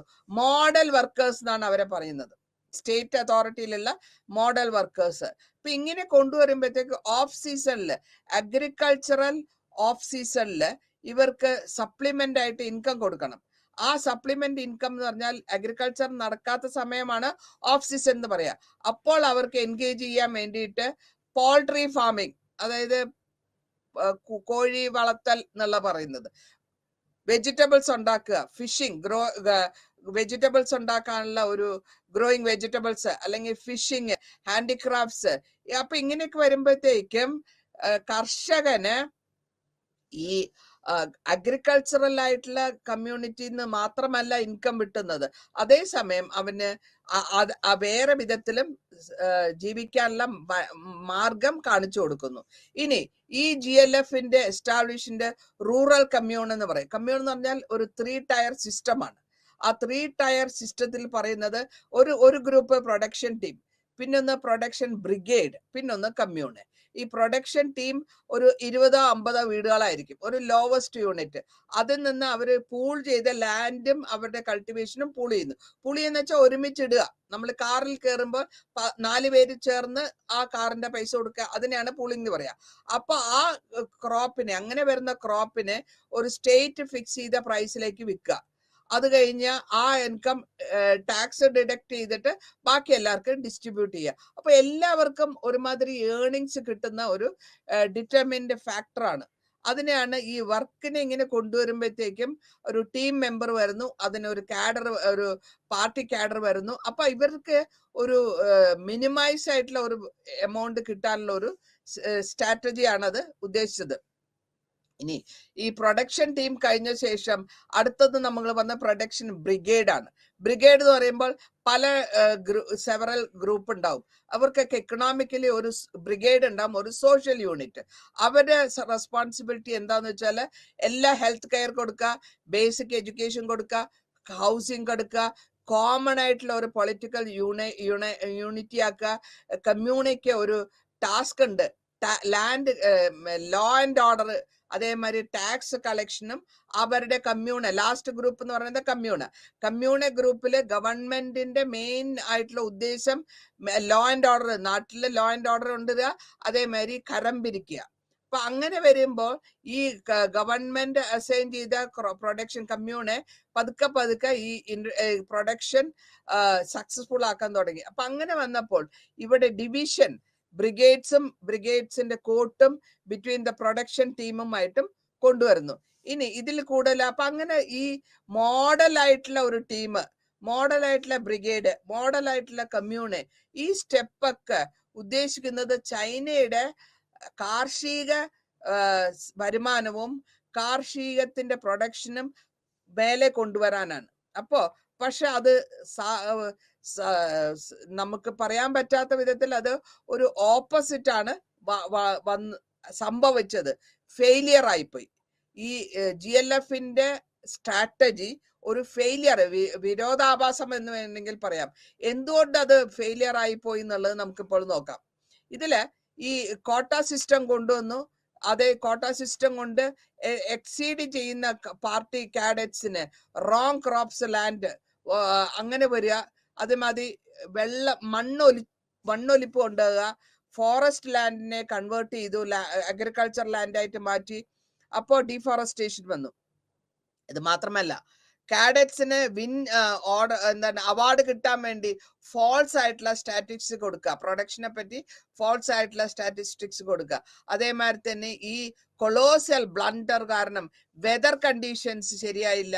അപ്പോൾ അവിടെ ആ കാലഘട്ടത്തിൽ അവിടെ ഭക്ഷ്യക്ഷാമം ഉണ്ടാവുകയും, ഈ ഭക്ഷ്യക്ഷാമം വരുമ്പോഴത്തേക്കും ഓട്ടോമാറ്റിക് ആയിട്ട് ആയിരക്കണക്കിന് ആൾക്കാര് ഭക്ഷ്യക്ഷാമം കൊണ്ടും എന്താ പറയാ നറിഷ്മെന്റ് ഇല്ലാത്ത മാൽ ന്യൂട്രീഷൻ കാരണം മരിച്ചു പോകുന്നു. അപ്പൊ ഇതൊക്കെ കാരണങ്ങളാണ് ഈ CLF എന്ന് പറഞ്ഞ അല്ലെങ്കിൽ അവരുടെ പുതിയതായിട്ട് ഉണ്ടാക്കിയ സ്ട്രാറ്റജി ഫെയിലിയർ ആകാൻ, തോറ്റുപോകാനുള്ള കാരണം. അപ്പൊ അങ്ങനെ വന്നപ്പോഴത്തേക്കും ഏറ്റവും കൂടുതൽ മരണങ്ങൾ ഉണ്ടായത് മൗണ്ടൻ റേഞ്ചസിലുള്ളവർക്കും. കാരണം അവർക്ക് മൗണ്ടൻ റേഞ്ച്, ചൈനയുടെ മൗണ്ടൻ റേഞ്ചസിലുള്ളവർക്ക് ഫുഡ് എത്തിക്കാൻ പറ്റാത്ത ഒരു സിറ്റുവേഷനും റോഡും വെഹിക്കിൾസും ഇല്ലാത്തത് കാരണം കൊണ്ട് മലമുകളിൽ താമസിക്കുന്നവർ മരിച്ചു പോകുന്നു. അതൊരു ഇവരുടെ ഗവൺമെന്റിന് ഒരു അടിയായി പോയി, അല്ലെങ്കിൽ ഒരു വിഷമമായി പോയി. പിന്നെ അടുത്തതായിട്ട് നമ്മൾ കാണുന്നത് ഇന്റേണൽ പോളിറ്റിക്സ് ആണ്. എല്ലാ സ്ഥലത്തുള്ള ഇന്റേണൽ പോളിറ്റിക്സും ഇവിടെയും കാണാൻ പറ്റും.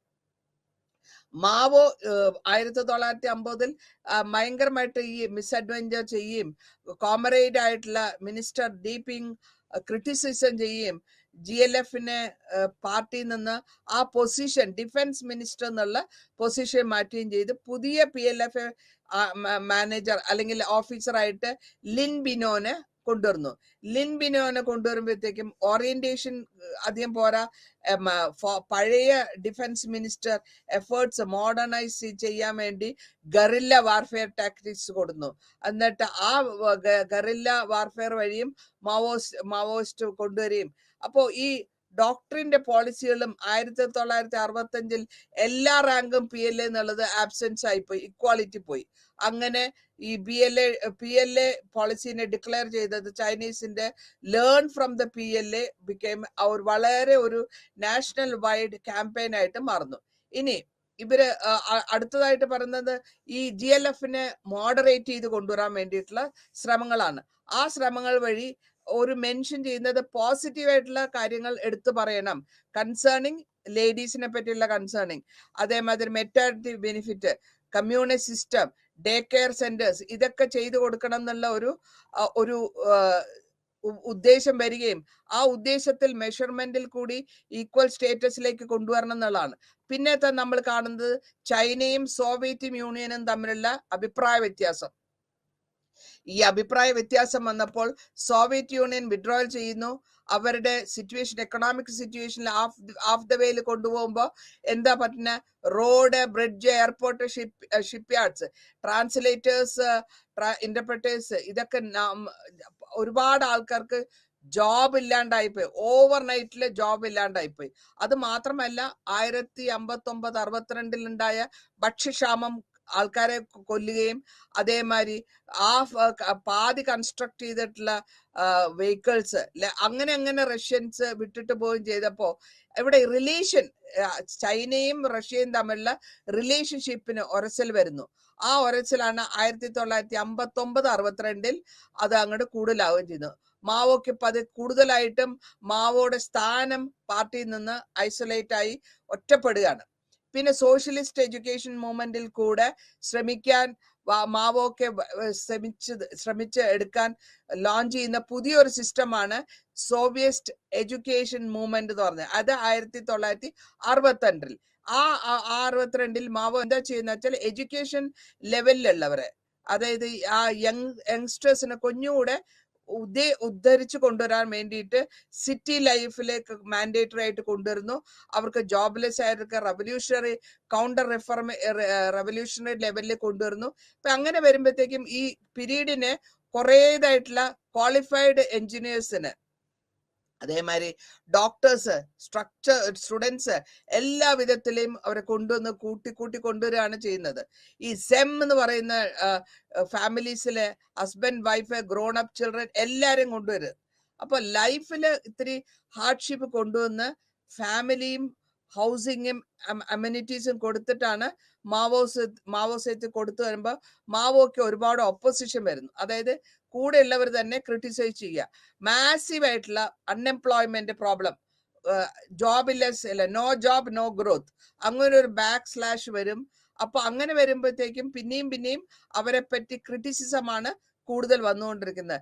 മാർക്സിസം, ലെനിസം ഇതൊക്കെ വന്നിരുന്നാൽ കൂടെയും ഇത്രയുമായിട്ടുള്ള ചൈനയുടെ ഈ വർക്കിംഗ് യൂണിറ്റിന് ഒരു വല്ലാണ്ടൊരു വ്യത്യാസമാണ് നമ്മൾ കാണുന്നത്.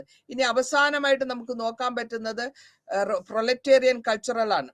പ്രൊലറ്റേറിയൻ കൾച്ചർ വലിയ കണ്ടിന്യൂസ് റവല്യൂഷൻ കൊണ്ടുവരികയും മാവോ എസ്റ്റാബ്ലിഷ് ചെയ്ത സൊസൈറ്റീനെ കൂടുതലായിട്ട് റവല്യൂഷണറി ആക്കി കൊണ്ടുവന്ന് ഫ്യൂഡലിസം ചൈനീസിന്റെ കൊണ്ടുവരുന്നു. ഇനി നമ്മൾ ഈ പാർട്ടി മെമ്പേഴ്സ് ഒക്കെ അറ്റാക്ക് ചെയ്യാൻ തുടങ്ങിയും ലീഡറിനെയും എല്ലാരെയും അറ്റാക്ക് ചെയ്യുന്നു, ബൊമ്പാർഡ് ചെയ്യുന്നു, ഹെഡ് ക്വാർട്ടേഴ്സ് ബൊമ്പാർഡ് ചെയ്യുന്നു.